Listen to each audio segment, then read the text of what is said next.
जय हिंद दोस्तों, वंदे मातरम। स्वागत है आप सभी का आपका अपने यूट्यूब चैनल में। क्योंकि औसत का हमारा चैप्टर कंटिन्यू चल रहा है। क्लास नंबर 1 हमने ली थी, आज हम क्लास नंबर 2 लेंगे। बिल्कुल निचोड़ नहीं आज पूरे औसत को।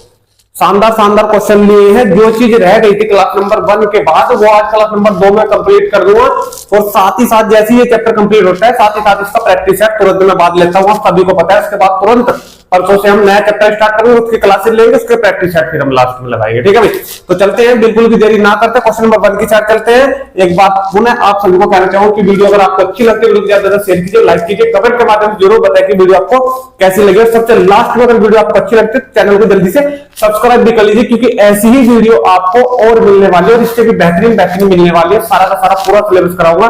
और आरपीएफ की क्लासेस 5 PM ले सकते हो, एलपी टेक्निकल की क्लासेस 2 PM ले सकते हो। और सुबह सुबह आप 9 AM पे आप लोग यूपी पुलिस डी एग्जाम की क्लासेस आप लोग पढ़ सकते हो। बिल्कुल टोटली फ्री, बिल्कुल सारा सिलेबस कंप्लीट कराया जा रहा है। साथ ही साथ अगर आप लोग कोई अपडेट जानना चाहते हैं सिलेबस के बारे में तो कुछ भी आप लोग चैनल को सब्सक्राइब कर लीजिए, सारी डिटेल आपको मिल जाएगी चैनल पर ही। सिलेबस भी हर चीज का, आरबीएफ का सिलेबस, एसआई का सिलेबस सारा मैंने डाल दिया है, बहुत अच्छे तरीके से आपको समझाया है।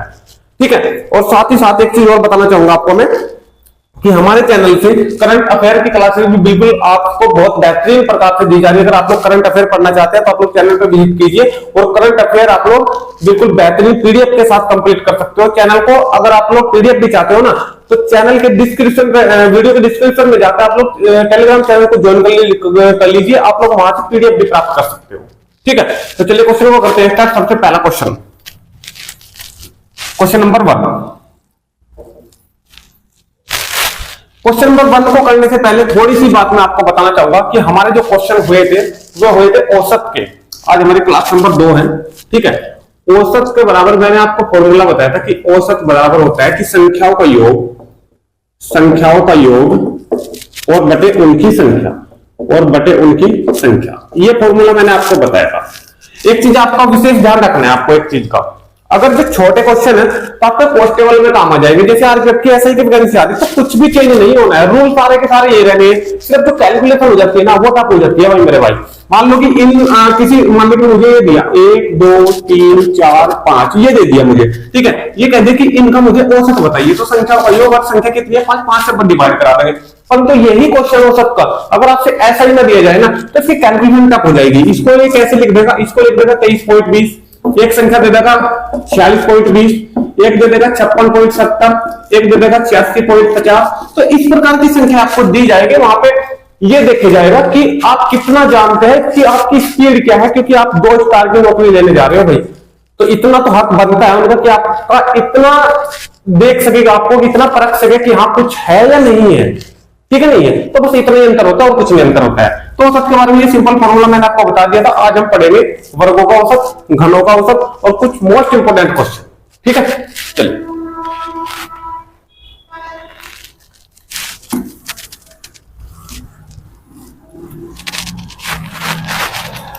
सबसे पहले आप लोग फॉर्मूला देख लीजिए। प्रथम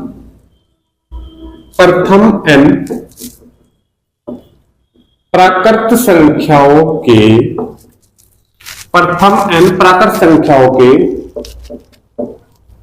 वर्गों का औसत, ये तो है वर्गों का औसत। फॉर्मूला क्या रहेगा आपका, फॉर्मूला रहेगा n+1 और 2n+1/6। n की वैल्यू वो है जो ये वर्ग देगा। मान लो कि 1 का स्क्वायर, 2 का स्क्वायर, 3 का स्क्वायर, 4 का स्क्वायर, 5 का स्क्वायर, तो इसमें संख्या ही कहां तक की है 5 तक की। तो n की वैल्यू जो हो जाएगी वो कितनी हो जाएगी 5 हो जाएगी। इस प्रकार क्वेश्चन में कराऊंगा, बिल्कुल भी घबराओ नहीं। थोड़ा घनों का भी फॉर्मूला मैं लिख दे रहा हूं, देखिए। प्रथम n प्राकृत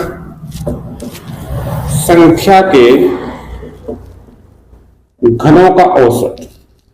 अगर आपसे घनों का औसत पूछा जाता है तो क्या फॉर्मूला लगाना, फॉर्मूला लगाना n+1 का होल स्क्वायर और बटे 4।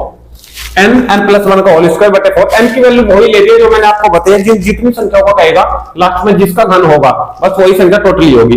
एक चीज आपको विशेष ध्यान रखनी है, इसमें यहाँ पे लिखा है प्रथम n प्राकृत, तो प्राकृत का मतलब संख्या जो है ना 1 से स्टार्ट होनी चाहिए। 1 का स्क्वायर, 2 का स्क्वायर, 3 का स्क्वायर, 1 से स्टार्ट होनी चाहिए, फिर चाहे वो 100 तक चली जाए और ये पूछ ले कि इसका वर्गों का योग कितना होगा, कोई प्रॉब्लम नहीं है। ठीक है। तो सबसे पहले तो समझेंगे एक से जो स्टार्ट हो रही है, परंतु कुछ क्वेश्चन ऐसे जाते हैं कि क्वेश्चन ये कह देता है कि 20 का स्क्वायर, 21 का स्क्वायर, 30 तक स्क्वायर। ठीक है, तो 20 से 30 तक का स्क्वायर, उनका फिर फॉर्मूला ये कैसे यूज करोगे, तो कैसे निकालोगे, ठीक है, वो सब भी बताऊंगा। अब देखिए इसमें भी ऐसे ही सेम, इसमें भी प्राकृत के लिए ही लागू होता है अगर संख्या हमारी 1 से स्टार्ट हो रही है, 1 के स्क्वायर से। ठीक है, ये तो है औसत, ये तो है औसत, ये क्या है औसत, अगर वो औसत पूछता है। ठीक है, परंतु अगर इसकी जगह औसत की जगह, अगर औसत की जगह आपसे पूछ ले योग, तो डायरेक्टली मैंने आपको स्टार्टिंग में ही एक चीज बताई थी, अगर वर्गों का योग या घनों का योग या किसी का भी योग पूछे, ठीक है, तो जो फॉर्मूला है बस उसमें n से मल्टीप्लाई हो जानी है, यानी कि n+1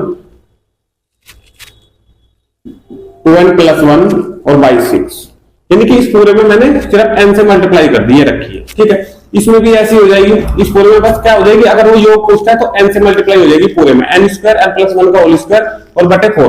तो जैसे ये सारे के सारे स्क्वायर हो जाएंगे तो इसको ये भी लिख सकते हो n+1 और बाई 2 का होल स्क्वायर, क्योंकि सारे स्क्वायर हो जाएंगे तो एक पे एक बार ही पूरे का होल स्क्वायर लगा दो तो कोई प्रॉब्लम नहीं है। ठीक है भाई, तो वर्गों का योग अगर पूछता है तो सीधा सीधा डायरेक्टली फॉर्मूला लगा दोगे आप लोग, अगर औसत पूछता है तो ये दोनों के दोनों फॉर्मूले आपको प्रयोग करने हैं। ठीक है, अब हम क्वेश्चन पर बढ़ते आगे, इसका स्क्रीनशॉट लेना चाहो तो ले लो बिल्कुल भी, बिल्कुल जल्दी से। तो फिर नेक्स्ट क्वेश्चन पर मैं लेके चलता हूं आपको घनों के भी और वर्गों के भी।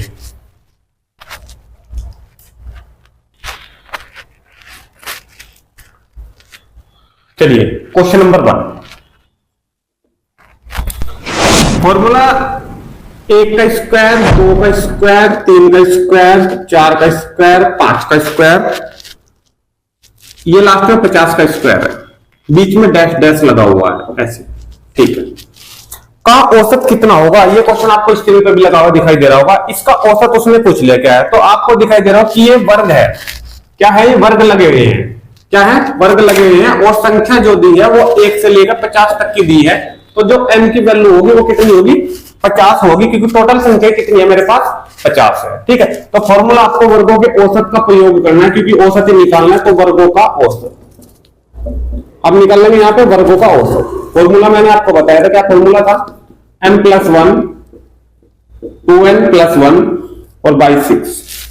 n की वैल्यू क्या है, 50 है, तो 50 यहां रखेंगे, 50 और 1 51 और गुना 50 दूनी 100 और 1 ये 101 और बटे कितना आ जाएगा 6 तो इसको करा दो डिवाइड, 6 तो इसको करा दो डिवाइड। आपको 3 ऑप्शन दिखाई, 4 ऑप्शन दिखाई दे रहे होंगे स्टार्टिंग में। देखिए एक है 858.5, दूसरा है 1090.5, सारों में 0.5 लगा है, एक में सी में है 1077 और डी में है 1087। तो स्टार्टिंग का जो ऑप्शन आपको दिखाएगा, जैसे आप लोग इसकी कैलकुलेशन करोगे, देखो 51 का 51 और 51 का 51, तो टोटल जो है 5151 आ जाएगा, और 6 से इसको डिवाइड करोगे तो आपके पास पहला ऑप्शन बन जाएगा, लिखा है आपको दिखाई दे रहा 858.5। जैसे आप लोग इसको डिवाइड करोगे तो आपको क्या मिलेगा, 858.5। ठीक है, तो इसका औसत आपको कितना मिल जाएगा, ये मिल जाएगा। ठीक है, ट्रिक मैं आपको बता दूं, अगर सारे के सारे ऑप्शन आपको देखने हैं तो आप लोग टाइम वेस्ट करोगे। सबसे पहला आप लोग क्या करना है, आपको जैसे ऑप्शन यहाँ पर अलग अलग है, ठीक है, कोई 1 से शुरू हो रहा है, कोई 7 से शुरू हो रहा है, कोई 8 से शुरू हो रहा है, तो देखिए जैसे आप लोग 6 से इसको डिवाइड करोगे तो 6 48, स्टार्टिंग में आपको 8 दिख गया, तो जिस भी ऑप्शन में आपको स्टार्टिंग में 8 दिख रहा है ना, बस वही ऑप्शन सही है, और आपको दिख रहा है ऑप्शन नंबर ए में स्टार्टिंग में 8 85। ठीक है, तो आप लोग आगे करने की वजह बस यही से इसको आंसर दे दो, ऑप्शन नंबर ए। क्लियर है, तो ये तो है सिंपल क्वेश्चन आपको मिलेगा। ठीक है, अगर परंतु इसी के साथ साथ क्वेश्चन आपको ऐसा भी मिलेगा कभी कभी कि 1 का स्क्वायर ना देके ये 50 पे खत्म हो रहा है, 50 से स्टार्ट कर देगा, देखो 50 का स्क्वायर, 51 का स्क्वायर, डैश डैश डैश 60 के स्क्वायर। ठीक है, इसका औसत बताइए मुझे क्या होगा, इसका औसत बताइए क्या होगा। तो इसका औसत कैसे निकाल लोगे आप लोग, सबसे पहले आपको क्या काम करना है, देखो अगर, क्योंकि जो मेरे पास फॉर्मूला है ना, वो फॉर्मूला है सिर्फ प्राकृत संख्या का, प्राकृत संख्या होती है 1 से स्टार्ट, यही बात तो है ना। तो इसमें अगर मैं फॉर्मूला को प्रयोग करना चाहूं तो सबसे पहले ये देखूंगा कि 1 से तो ये स्टार्ट हो ही ना रही है। ठीक है, तो सबसे पहले से 1 से स्टार्ट करा लो। कैसे, देखो अगर मैं 1 का स्क्वायर, 2 का स्क्वायर, 3 का स्क्वायर और लेके चलूं, उसे 60 का स्क्वायर पे छोड़ दूंगा, ये छोड़ दिया। ठीक है, ठीक है, अब इसमें से मुझे क्या माइनस करना, कि मेरे पास बस 50 का स्क्वायर, 51 का स्क्वायर, 52 का स्क्वायर, बस ये वैल्यू बचनी चाहिए। ये वैल्यू बचनी चाहिए। तो देखो अगर इस पूरे में से मैं 1 का स्क्वायर, 2 का स्क्वायर, 2 डैश डैश डैश 50 तक का स्क्वायर माइनस कर दूं, 50 तक का स्क्वायर इसमें से माइनस कर दूं, तो समझ आ रही है बात? देखो 1 से 60 तक की मैंने गिनती लिख ली, उसमें से 1 से 50 तक का माइनस कर दूंगा, या 49, क्योंकि 50 तक का मुझे इसमें देना है तो आप एक काम करो, यहां पे 49 तक का ले लो, ये 49 आ गया यहाँ पे, ठीक है। तो 1 से 60 तक में से 1 से 49 तक का अगर मैं माइनस कर दूं तो जो मेरे पास बचेगा ना भाई, तो मेरे पास देखो ये 49 तक का तो माइनस होगा, तो बचेगा क्या, 50 का स्क्वायर, 51 का स्क्वायर, और बचेगा कहां तक का बचेगा, 60 का स्क्वायर तक बचेगा, क्योंकि इसमें से जो हम माइनस कर रहे हैं ना वो 49 का स्क्वायर ही कर रहे हैं। बताइए समझ, ये देखिए ये जो फॉर्मूला है ना ये 2 बार प्रयोग होगा। फिर सबसे पहले तो 1 से लेकर 60 तक प्रयोग होगा यही फॉर्मूला, और फिर यही प्रयोग होगा 1 से लेकर 49 तक, यही फॉर्मूला। इसमें संख्या हो जाएगी 49, इसमें संख्या हो जाएगी 60, फिर 60 संख्याओं में तो 49 संख्याओं का जैसे माइनस होगा तो 50 से लेकर 60 तक का इन्हीं 10-11 संख्याओं का बचेगा। ठीक है, हमें स्टार्टिंग से क्यों लेने पड़ रहा है, इस प्रकार क्यों करना पड़ रहा है, क्योंकि हमारे पास जो फॉर्मूला है वो प्राकृत संख्या होता है, हम किसी भी संख्या को स्टार्टिंग से यानी कि 1 से ही स्टार्ट कर सकते हैं।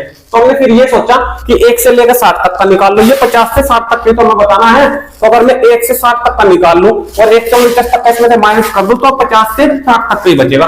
बोलो समझिए बात या नहीं? बस दो बार फॉर्मूला लग जाएगा, एक बार तो 60 संख्याओं के लिए लग जाएगा, एक बार 49 संख्याओं के लिए लग जाएगा, और इस पूरे में से ये पूरा हो जाएगा माइनस, आपके सामने आपका आंसर निकल के आ जाएगा। इस प्रकार का क्वेश्चन आपको मिल सकता है देखने के लिए।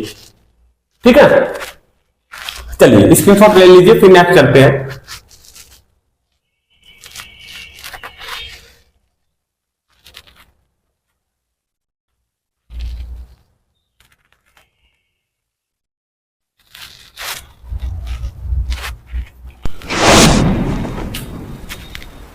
चले क्वेश्चन नंबर 2 पे देखिए भाई, क्वेश्चन नंबर 2 देखिए। क्वेश्चन नंबर 2 वर्गों का औसत ही है, परंतु ये क्वेश्चन मैं आपके लिए छोड़ रहा हूं, फिर क्वेश्चन नंबर 3 तक घरों का मैं बता रहा हूं, क्योंकि ये क्वेश्चन आप लोग आराम से कर लोगे। देखिए संख्याएं दी हुई है, 1 का स्क्वायर, 2 का स्क्वायर, 3 का स्क्वायर, डैश डैश डैश, ये कह रहा है कि 10 तक का स्क्वायर, बस इनका औसत बता दो। तो बिल्कुल बता सकते हो आप लोग। टोटल संख्या n की वैल्यू यहाँ पे 10 होगी, ठीक है। और फॉर्मूला आप सभी जानते हो कि फॉर्मूला क्या है, n+1। अब तो सभी के याद हो गया होगा फॉर्मूला, 2n+1 और बाई 6, ये फॉर्मूला लगा देना, n की वैल्यू इसमें 10 पुट कर देना, इसका आंसर आपके सामने आ जाएगा। मुझे कमेंट के माध्यम से बताइए कि औसत का ये जो चैप्टर चल रहा है क्वेश्चन नंबर 2 का, इसमें इसका आंसर निकलेगा। ठीक है, क्वेश्चन नंबर 3 पे चलते हैं भाई। देखिए क्वेश्चन नंबर 3 पे वर्गों का हमने पढ़ लिया, अब घनों की बात आ रही है। ठीक है, घन पे चलते हैं। सबसे पहले एक घन का मैं आपके सामने क्वेश्चन रख रहा हूं, 1 से लेकर 20 तक का घन का औसत निकालना है। 1 का स्क्वायर, 2 का घन, 3 का घन, और डैश डैश डैश दिया हुआ है कि 20 के घन का औसत क्या होगा। इसका औसत उसने पूछ लिया है, तो घन है। और स्टार्टिंग से आप लोग सबसे पहले देखा करो कि प्राकृत संख्या से स्टार्ट हो रहा है, नहीं हो रहा है, बिल्कुल प्राकृत संख्या से स्टार्ट हो रहा है, और सभी में एक एक का अंतर है, सभी में एक एक का, यानी कि लगातार है, यानी कि क्रमागत है, क्रमागत होना चाहिए। ठीक है, हमें निकालना है घनों का औसत। तो घनों का औसत अगर निकालना है तो फॉर्मूला मैंने लिखवाया था आपसे, क्या, n+1 का होल स्क्वायर और बाई 4, ये औसत का है। अगर योग निकालना तो n का यहाँ पे स्क्वायर हो जाएगा, एक n से और इसमें मल्टीप्लाई हो जाएगी, परंतु हमें योग नहीं निकालना, हमें तो सिर्फ इसका औसत निकालना है। बस n की वैल्यू पुट करा दो, n कितना है 20। ठीक है, यहाँ पे 20 रख लो, 20 रखोगे, 20 और 21, 21 का स्क्वायर कर दोगे तो 4 से 41, और बटे कितना 4, यहां तक ठीक है। 4 से कैंसिल हो रहा है, 20 5 बार, 5 की मल्टीप्लाई करा दो इसमें, 5 20 2 20 और 2 22, तो आपके सामने इसका जो आंसर निकल के आ जाएगा वो कितना आएगा, 2205। कितना आएगा, 2205। इसका ऑप्शन भी आप लोग देख पा रहे हो, 2205 ऑप्शन नंबर 20 का राइट हो जाएगा। यही क्वेश्चन अगर आपको उस तरीके से मिले जिस तरीके से मैंने आपको वर्क का समझाया, तो आप उसी तरीके से क्वेश्चन को सॉल्व करेंगे। किस तरीके से, अगर ये जो घन है आपसे ऐसे दिया जाए कि मुझे बताओ कि 21 का घन, 22 का घन और डैश डैश डैश 30 का घन, इसका औसत क्या होगा, इसका औसत क्या होगा बताइए। तो कैसे निकाल लोगे फिर इसका औसत, इसका औसत कैसे निकाल लो? इसका औसत निकालने का वही तरीका आपका सेम रहेगा। क्या आपको तो ये सोचना है कि कैसे इसको प्राकृत संख्या के रूप में डाला जाए। तो प्राकृत संख्या के रूप में कैसे डाला जाएगा? प्राकृत संख्या के रूप में डाला जाएगा कि आप लोग एक का घन करो, पहले 1 से 30 तक का ले लो। एक का घन करोगे, 2 का घन करोगे, डैश डैश डैश, 30 तक का घन, यानी कि सभी संख्याओं का ले लिया आपने। 1 से 30 तक का ये औसत आगा, ठीक है। इसमें से क्या माइनस करें कि ये बच जाए? सिर्फ कितना बचाना? 21 से 30 तक का बचाना, तो आप लोग 20 तक का माइनस कर दो, यानी कि 1 का घन, 2 का घन और डैश डैश डैश, यानी कि 21 तक का बचाना है, तो आप लोग 20 तक का माइनस कर दो इसमें से। जब 30 तक के में से 20 तक का माइनस हो जाएगा ना, तो सिर्फ 21 से लेके कहां तक का बचेगा? 30 तक का घन ही बचेगा। बोलो समझिए बात या नहीं? दो बार फॉर्मूला प्रयोग होगा ये वाला, एक बार इसमें लगेगा, एक बार इसमें लगेगा, जो आएगा वो माइनस हो जाएगा। ठीक है, दोनों के दोनों प्रकार के क्वेश्चन मैं मानता हूं आपकी समझ में आ चुके होंगे। ठीक है, तो इसका पूरे का स्क्रीनशॉट आप लोग ले और क्वेश्चन नंबर 3 पे चलते हैं। बढ़िया बढ़िया क्वेश्चन आज सारे के सारे।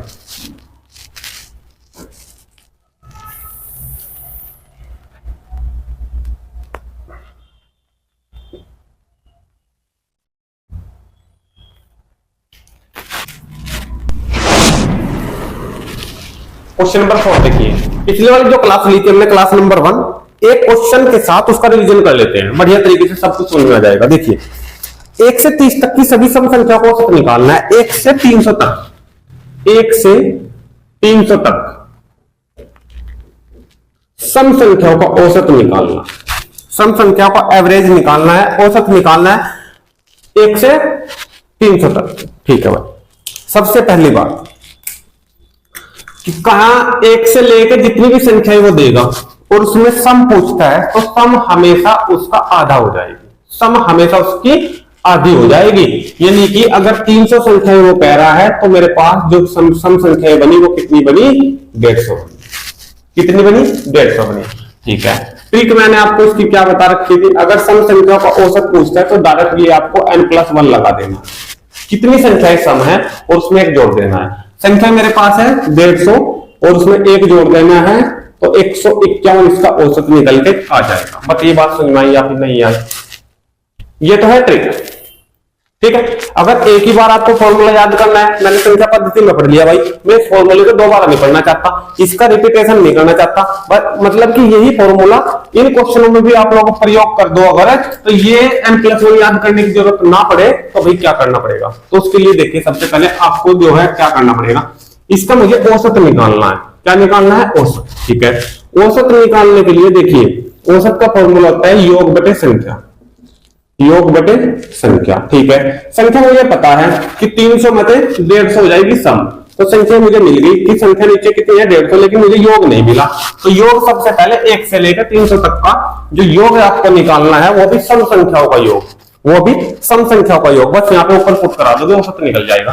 ठीक है, कोई भी नया फॉर्मूला याद करने की जरूरत नहीं पड़ेगी n+1। ठीक है, कैसे? देखो, ये सम संख्या, पहली सम संख्या 2 होगी, हमें योग निकालना है 4 होगी। ठीक है, फिर 6 होगी, बस स्टार्टिंग के 2 ही मुझे चाहिए, बार बार लिखने की जरूरत है, लास्ट के हमारी 300 ही होगी। अगर विषम संख्याओं की बात करें तो यही विपरीत हो जाएगी, 1 हो जाएगा, 3 हो जाएगा, और सबसे लास्ट की 199 299 हमें लेनी पड़ेगी, क्योंकि 300 हो जाएगी सम, हमें लेनी है विषम। विषम संख्या पूछेगा तो 1 से स्टार्ट हो जाएगी 299 तक। ठीक है, अगर 300 तक वो कहेगा, 300 तक कहेगा विषम संख्या, तो 300 तक में भी 299 ले, कभी 300 लेकर बैठ जाओ, यहाँ 300 तक कह रहा है, क्योंकि 300 हो जाएगी सम और हमें लेनी है विषम, तो विषम में आ जाएगा ऊपर वाला, सम में आ जाएगा ये वाला। ठीक है, अब हमें निकालना है योग, तो योग कैसे करोगे? देखो भाई, योग निकालने का फॉर्मूला मैंने आपको क्या बता रखा है? n/2 लास्ट पद प्लस फर्स्ट पद, लास्ट पद प्लस फर्स्ट पद, यही तो बताया। ठीक है, सीधा सीधा फॉर्मूला भी याद कर सकते हो, सीधा सीधा भी याद रख सकते हो, सीधा सीधा भी याद रख सकते हो। देखो, ये फॉर्मूला मैं आपको बहुत बार बता चुका, तो बार बार में लिखना सही नहीं समझना। देखो, n/2 यानी कि संख्या कितनी है मेरे पास? 150 है। n/2 150 का आधा 75। ठीक है, मैंने सोल्व कर दिया। अब कह रहे लास्ट और प्लस फर्स्ट दोनों को जोड़ दो। लास्ट कितना है? 300, और फर्स्ट कितना है? 2। इन दोनों को जोड़ दो, 300 को 302।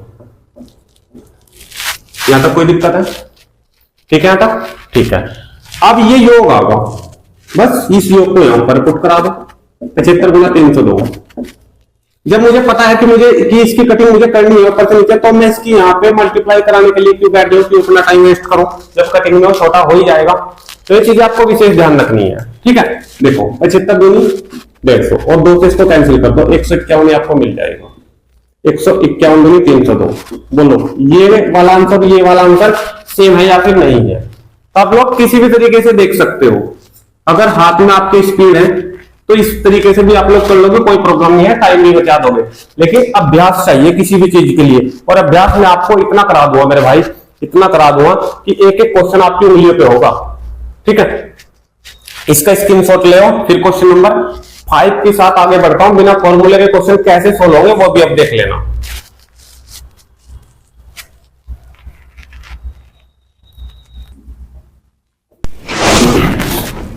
देखिए क्वेश्चन नंबर 5, 4 क्रमागत सम संख्याओं का औसत 27। देखिए औसत किसी भी संख्याओं का आपसे पूछा जाता है वो हमेशा आपको बीच का लेना है, और औसत होता भी है हमेशा बीच का, ठीक है। तो ये जो 4 इनकी ट्रिक आपको सीखनी है। अगर 4 क्रमागत सम संख्या कहेगा तो औसत आपको गिनना है। अगर 5 क्रमागत सम संख्या कहेगा तो औसत आपको नहीं गिनना है। किस प्रकार नहीं गिनना है वो भी बताऊंगा अभी। 4 क्रमागत सम संख्याएं, स्टार्टिंग वाला क्वेश्चन देखो। सबसे पहले 4 क्रमागत सम संख्याओं का औसत 27। ये औसत 27 मैंने बीच में लिखना है, ठीक है। उसने 4 संख्याएं कहा है और 4 हो सम। उसने 4 संख्याएं कहा है और 4 होती है हमारी सम। और मैंने बताया है अगर सम संख्याएं होगी, अगर सम संख्याएं होगी तो ये 27 आपको नहीं गिनना। अगर सम संख्याएं होगी तो 27 आपको नहीं गिनना, ठीक है। इसके 2 आगे लिख देनी, 2 पीछे लिख देनी, क्योंकि उसने 4 क्रमागत सम संख्या का औसत कहा है। क्रमागत ये मैंने बीच में लेना है, जो औसत कहेगा वो हमेशा क्वेश्चन के बीच में लेना है। दोबारा सुन लो, जो औसत कहेगा वो हमेशा क्वेश्चन के बीच में लेना है। 4 सम संख्याएं कही है क्रमागत, तो 2 इसके आगे लिख देनी है, 2 इसके पीछे लिख देनी है। अगर 8 कहता तो 4 इसके आगे लिख देंगे, 4 इसके पीछे लिख देंगे। ये औसत नहीं गिना जाएगा इन संख्याओं में, वे 4 संख्याएं अलग से लिखूंगा, समझ आई। अगर इन 4 संख्याओं में मैं औसत भी गिन लिया कि 4 में से एक तो औसत होगा, तो 3 संख्याएं बची। तो 3 संख्याओं में ये तो बीच में रहेगा। 3 संख्याओं को मैं कैसे लिखूंगा, 2 आगे लिखूं, 1 पीछे लिखूं, या 2 पीछे लिखूं 1 आगे लिखूं, तो मुझे पता नहीं लगेगा। तो मुझे साफ साफ मेरे दिमाग में ये रहना चाहिए कि जब वो सम संख्या कह रहा है ना तो औसत नहीं गिनूंगा, क्योंकि सम संख्याओं को मैं बांट सकता हूं। अगर 6 रहेगा तो इसको बांट सकता हूं 2 हिस्सों में, 3 उसके आगे 3 उसके पीछे। विषम कहेगा तो नहीं बांट पाऊंगा। कैसे, अगर विषम संख्या 5 कह दी तो फिर मुझे ये औसत गिनना पड़ेगा, क्योंकि 5 में एक औसत आ जाएगा, फिर बच जाएगी 4, 2 उसके आगे 2 उसके पीछे, ठीक है। विषम में गिनेंगे, सम में नहीं गिनेंगे। इस क्वेश्चन को सोल्व कर लो। सबसे पहले 4 क्रमागत सम संख्या लिख लो। 27 के बाद आएगी 28 और 28 के बाद आएगी 30। ये इसके पीछे आएगी 26 और इसके पीछे आएगी 24। पति क्वेश्चन समझ में आया यहां तक या नहीं आया? या तो कोई दिक्कत, हमने 4 सम संख्याएं लिख दी, ठीक है। आगे उसने कहा है इनमें से सबसे बड़ी संख्या कौन सी है। 4 ऑप्शन आपके सामने दिए गए हैं, इनमें से बड़ी संख्या कौन सी है। तो बड़ी संख्या आपको दिखाई दे रही होगी, सबसे बड़ी संख्या कौन सी है, 30। अगर छोटी पूछते सबसे, तो सबसे छोटी संख्या कौन सी होती, 24। ये होगी हमारी बड़ी संख्या और ये होगी हमारी छोटी संख्या। तो ये क्वेश्चन समझ में आया या फिर नहीं आया? 6 क्वेश्चन समझा रहा हूं एक बार। ये सम का लिए होगा, ये सम के लिए होगा, ये विषम के लिए बता रहा हूं। अब की बार का है 7 क्रमागत संख्याओं का औसत 33। 7 क्रमागत का है ना, 7 विषम है, 7 विषम है। 7 संख्या क्या है, गिनती में विषम है ना 7, तो गिनती में जब विषम है 7 को मैं लिख नहीं सकता। 4 आगे लिखूंगा 3 पीछे, या फिर 3 पीछे 4 आगे, या 4 पीछे 3 आगे, नहीं लिख पाऊंगा, बराबर नहीं बांट पाऊंगा। तो बराबर कब बांट पाऊंगा, ये जो औसत है ना इसको 7 में गिन लो, तो फिर 6 बच जाएगी, 3 आगे 3 पीछे, ठीक है। देखो 33 उसने औसत कहा है, ये 33 मैंने, ये हमेशा आपको बीच में लिखना है, 33 लिख दिया मैंने बीच में, ठीक है। अब ये औसत मुझे गिनना है क्योंकि विषम संख्या है 7, तो ये औसत मैंने गिन लिया। अब बच गए 6 में 3 आगे लिख दूंगा इसके और 3 इसके पीछे लिख दूंगा। विषम कहा है तो 33 के बाद आएगी 35, या आएगी 37, या आएगी 39। इसके पहले 31, 29 और 27। बताइए यहां तक बात समझ आई नहीं है? इनमें से सबसे बड़ी संख्या कौन सी है, एक सेकंड, उसने विषम नहीं कहा है, उसने कहा है क्रमागत। ठीक है, पहले में उसने सम कहा था, ये अपने आप में भी सम था, चार, उसने चार सम संख्या उसने कहा तो सम मैंने लिख दी थी। अब की बार उसने विषम नहीं कहा है, विषम कहेगा तो भी ऐसे लिखे जाएगा। देखिए तरीका समझिए बात का, अगर विषम कहेगा तो भी ऐसे लिखे जाएगा, परंतु अगर क्रमागत कहेगा ना तो फिर क्रम से मुझे लिखनी पड़ेगी। यानी कि 33 के बाद 34 आ जाएगी, 34 के बाद यहाँ पे 35 आ जाएगी, और 35 के बाद यहाँ पे 36 आ जाएगी। इसके पीछे भी मुझे क्रम से रखना पड़ेगा, ये 32 आ जाएगा, ये यहाँ पे 31 आ जाएगा, और ये यहाँ पे 30 आ जाएगा। 30, 31, 32, 33, 34, 35, 36। ठीक है, क्रमागत उसने कहा है। मैं क्वेश्चन में देख पा रहा था कि यहाँ विषम कह रहा है। ठीक है, तो विषम नहीं कह रहा है, विषम अगर कहेगा तो उस प्रकार लिखेंगे जिस प्रकार मैंने लिख दी थी। इसमें सबसे बड़ी संख्या पूछी है तो सबसे बड़ी संख्या हमारी 36 हो जाएगी। कोई दिक्कत है ना? फॉर्मूला लगाना है ना कुछ लगाना है, बिल्कुल आंसर आपके सामने। ठीक है, इसका स्क्रीनशॉट ले जल्दी से, फिर क्वेश्चन नंबर 7 पे पहुंचता हूं। इससे भी शानदार क्वेश्चन है।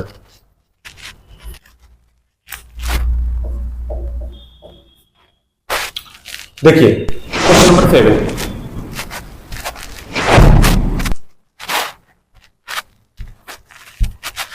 क्वेश्चन नंबर 7 में कह रहा है 6 संख्याओं का औसत 30। 6 संख्याएं, योग अगर मुझे निकालना है तो संख्याओं का योग अगर मुझे निकालना है तो संख्याओं का औसत की मल्टीप्लाई कर दो, क्योंकि औसत बराबर एवरेज बराबर क्या होता है? योग और बटे संख्या। यही तो अगर मुझे योग निकालना है तो औसत और संख्या दोनों की मल्टीप्लाई कर दो, योग हो जाएगा निकल के। ठीक है, उसने कहा है 6 संख्याओं का औसत 30, तो 6 गुणा 30 योग आ जाएगा निकल के 180।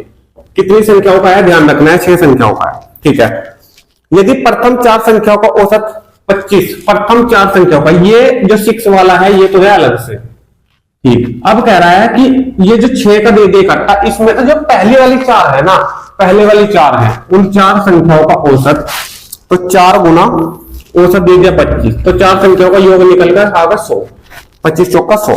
ठीक है, और अंतिम 3 संख्याओं का औसत है मेरे पास 35, तो अंतिम 3 संख्याएं हैं और कितना है 35 औसत। जब योग निकालना है 3 संख्याओं का तो 35 से 105 ये आ जाएगा निकल कर। ठीक है, वो कह रहा है तो चौथी संख्या क्या है? चौथी संख्या कौन सी? चौथी संख्या क्या है? देखो चौथी संख्या वो पूछ रहा है, समझिए बात को। ये जो 6 संख्या उसने स्टार्टिंग में दी थी, 6 को 4 संख्या तो ये दे दी 6 में से, और उसमें 2 ही देनी चाहिए थी लेकिन उसने 3 दे दी, क्योंकि 6 तो थी मेरे पास, 4 ये होगी, 3 ये, अब तो ये 7 हो रही है। तो 7 संख्याओं का योग कितना है?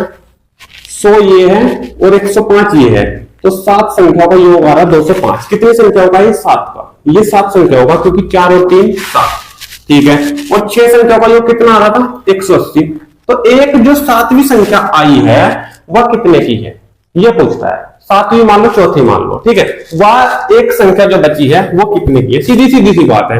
इस 7 संख्या को 205, 7 का ही 205 और 6 का 180, तो 7 वाले में से अगर 6 वाला घटा दोगे तो एक वही संख्या बच जाएगी। कितनी आ जाएगी निकल कर? 25। तो बात समझ में आई नहीं? 6 संख्याओं का योग था 180 और 7 संख्याओं का योग बना 205, तो 6 वाले 7 वाली में से 6 वाला माइनस कर दो, जो एक संख्या बची वो आ जाएगी निकल के, जो चौथी है संख्या, जो एक एक्स्ट्रा जोड़ी गई है वो कितनी है? 25। ठीक है, इसकी शॉर्ट ले जल्दी से, फिर 8 पे चलता हूं।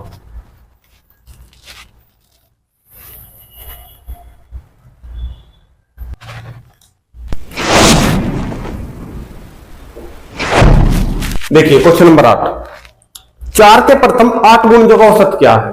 4 के प्रथम 8 गुण, तो पहला गुणज क्या होगा? 4 एकम 4, 4 दूनी 8, 4 तिया 12, ऐसे 8 गुणज। तो 8वां गुणज ऐसे ना लिखे हैं आप लोग गिनती की तरह, तो आप लोग दोनों की मल्टीप्लाई करा ले करो।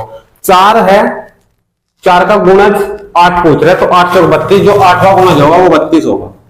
बताइए यहां तक बात समझ में आई या नहीं है? तो लास्ट का आपको मिल गया, लास्ट का ये है। ठीक है, गुणजों का औसत उसने पूछा है। क्या पूछा है? औसत। लेकिन औसत के लिए आपको क्या करना पड़ेगा? औसत के लिए आपको क्या करना पड़ेगा कि योग चाहिए मुझे। संख्या तो आपको मिल ही रही है कि 8 संख्या ही है, योग चाहिए इन संख्याओं का वहां से वहां तक। और योग निकालने का सीधा सीधा सा फॉर्मूला मैंने आपको बता रखा है, पता नहीं कितनी बार प्रयोग करा चुका मैं। Sn बराबर n/2 लास्ट पर प्लस है, यही तो है। वो तब है जब अंतर समान हो, और अंतर समान है 4 का। अंतर समान है 4 का, आपके सामने है 4 का अंतर समान है, ठीक है नहीं है।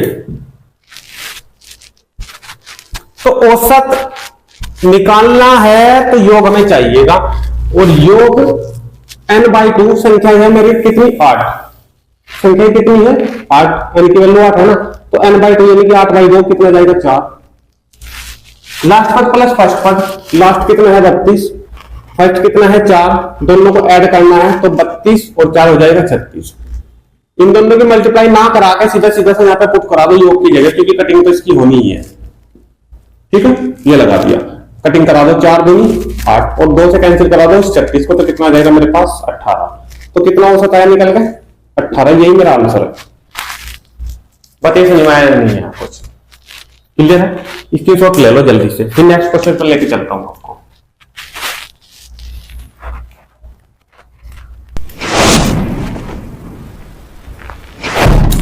क्वेश्चन नंबर 9 बेहतरीन क्वेश्चन है भाई, क्वेश्चन नंबर 9 बहुत ही बेहतरीन शानदार क्वेश्चन है। इस प्रकार का क्वेश्चन आता है बहुत एग्जाम के अंदर। देखिए 14 लड़कियां और एक अध्यापक की औसत आयु 15 वर्ष। अगर मुझे योग चाहिए तो मुझे संख्या चाहिए, अगर मुझे योग चाहिए तो मुझे संख्या और औसत चाहिए, और संख्या और औसत इसने दिया है। कैसे दिया है देखो, 14 तो है दे दी उसने लड़कियां, ठीक है, एक दे दिया उसने टीचर यानी कि अध्यापक, तो टोटल मिलाकर कितनी होगी संख्या 15 होगी ना। और इन 15 सदस्यों का उसने औसत दिया है कि 15 ही है, ठीक है। तो संख्या और गुना औसत दोनों की मल्टीप्लाई हो जाएगी 225, ये आगे निकल के योग। बताइए यहां तक समझ में आया नहीं है। कितने सदस्यों का 15 सदस्यों का, 14 लड़कियां जिसमें एक टीचर है, ठीक है। यहां तक आगे उसमें से अध्यापक की आयु निकाल दी जाए। ये कह रहा है कि इसमें से अध्यापक को हटा दिया जाए, हटा दो अध्यापक को, इसको तो 14 गर्ल्स रहेगी वैसे, ठीक है ना। अध्यापक को हटा दिया जाए तो औसत आयु 1 वर्ष कम हो जाती है, ठीक है। औसत आयु कितनी थी 15 थी, एक कम रहेगी यानी कि 14 ही रहेगी। तो अब जो योग आएगा निकल के वो 14 लड़कियों का औसत भी दे दे, तो जो संख्या है वो जो औसत है वो, तो ये कितना जाएगा 196। बोलो यहां तक बात समझ ही नहीं आई। उसने पूछा अध्यापक की आयु कितनी है, तो सीधा सीधा सा मैटर आपके सामने है। देखिए योग जो है ये 15 सदस्यों का है 225, योग जो है ये 14 सदस्यों का है 196। जो एक सदस्य गायब हुआ है वो गया है टीचर, ठीक है। तो उसकी आयु कितनी थी टीचर की, सीधा सीधी सी बात है, इस 15 के योग में से 14 का योग घटा दो, टीचर का ही तो निकलेगा।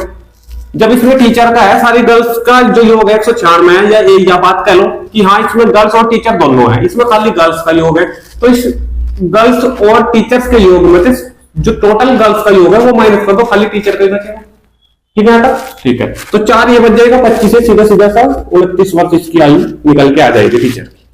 बताइए बेहतरीन क्वेश्चन, लेकिन तभी कर पाओगे ना जब सीखोगे कुछ, ठीक है। लास्ट क्वेश्चन की और लेके चलूंगा, क्वेश्चन नंबर 9 मैंने करा दिया, क्वेश्चन नंबर 10 यहीं पे हो जाएगा, ठीक है। क्वेश्चन नंबर 10 की ओर चलता हूं, लास्ट क्वेश्चन अभी क्वेश्चन नंबर 10। देखिए क्या कह रहा है क्वेश्चन नंबर 10।